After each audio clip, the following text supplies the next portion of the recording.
Assalamualaikum warahmatullahi wabarakatuh. Kembali lagi di channel Belajar Kimia Asik ya. Nah, kali ini kita akan membahas tentang teori asam basa ya, tapi bagian yang elektrolit nih.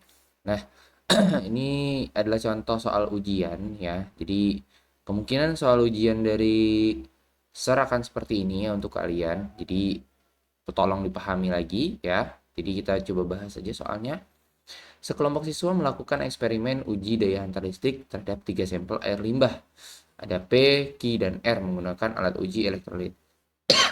Nah, hasilnya apa? Hasilnya adalah limbah P itu menyalanya redup, terdapat gelombang gas di sekitar elektroda. Nah, untuk menjawab seperti ini kalian harus tahu dulu mengenai larutan elektrolit dan non elektrolit ya, dimana kalau ciri-ciri dari lampu menyala redup ya, dari lampunya redup dan ada gelombang gas ini mencirikan dia itu termasuk ke elektrolit lemah ya. Kenapa lemah, Sir? Ya karena ya kalian bisa baca lagi catatan kalian ya. Jadi elektrolit lemah itu dia tidak terionisasi sempurna, maka nanti nyala lampunya itu akan redup ya. Kemudian yang Ki, lampu tidak menyala, tidak ada gelembung gas sama sekali. Nah, ini artinya adalah senyawa yang non elektrolit ya. Karena dia tidak dapat menghantarkan listrik. Kenapa tidak dapat menghantarkan listrik? Karena dia tidak terionisasi. Ya, listrik itu harus ada ionnya nih supaya dia bisa bergerak gitu ya, atau menghantarkan si listrik itu. Kemudian yang terakhir adalah lampu menyala terang dan banyak gas. Nah, ini pasti elektrolit kuat ya. Gitu.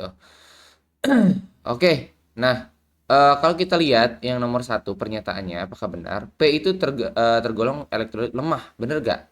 Betul ya, jadi P itu lemah, betul.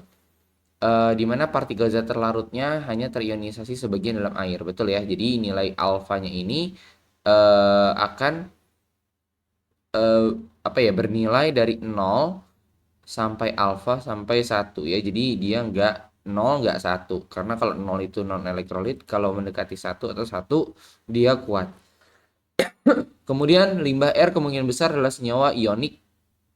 R itu kuat ya, ini kuat. Nah, dia kemungkinan senyawa ionik. Nah, senyawa ionik itu udah pasti dia elektrolit kuat ya. Elektrolit kuat ya, seperti NaCl dan K2SO4 ini juga benar berarti. Ya, jadi kemungkinan besar si limbah R itu kalau elektrolit kuat ada 3 ya. Kemarin saya udah jelasin bahwa yang pertama itu bisa aja garam, yang kedua itu bisa aja asam kuat, dan yang ketiga itu bisa aja dia basa kuat. Dan kalian udah disuruh hafalin kan apa itu asam kuat, apa aja, basa kuat apa aja ya. Kita lihat nomor 3, derajat ionisasi atau alfa zat terlarut pada limbah Ki. Nah, limbah Ki itu 0 karena zat tersebut tetap berada dalam bentuk molekul yang utuh yang netral. Betul ya? Jadi kalau non elektrolit dia nggak akan menjadi ion, berarti dia akan tetap menjadi molekulnya diri sendiri ya. Berarti benar. Jadi contohnya apa? Contohnya adalah misalnya dia urea ya. Urea itu kan CO NH2 dua kali. Nah, dia ya akan menjadi CONH2 dua kali ya, nggak akan berubah menjadi CO plus atau NH2 plus gitu ya, atau CO min nanti atau apa gitu, nggak ada ya, nggak ada min, nggak ada plusnya.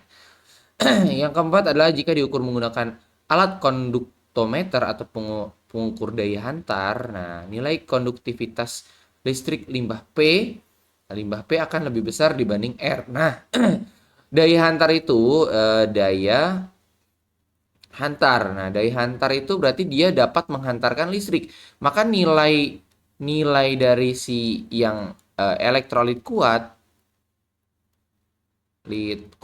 gitu ya.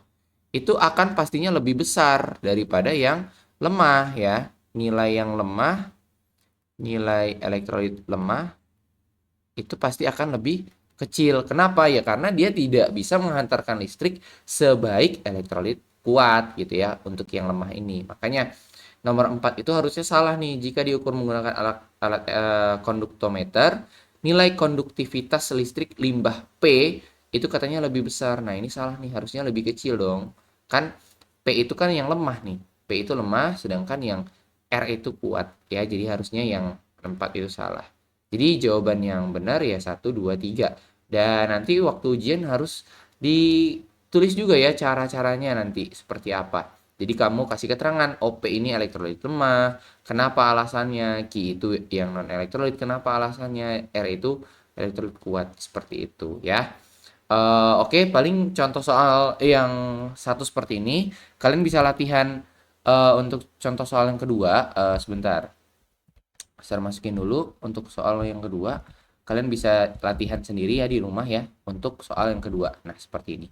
Oke, paling dari saya segitu aja. Semoga membantu kalian dalam mengingat kembali mengenai elektrolit kuat dan elektrolit lemah. Paling segitu aja dari saya. Pamit undur diri dulu. Terima kasih. Wassalamualaikum warahmatullahi wabarakatuh.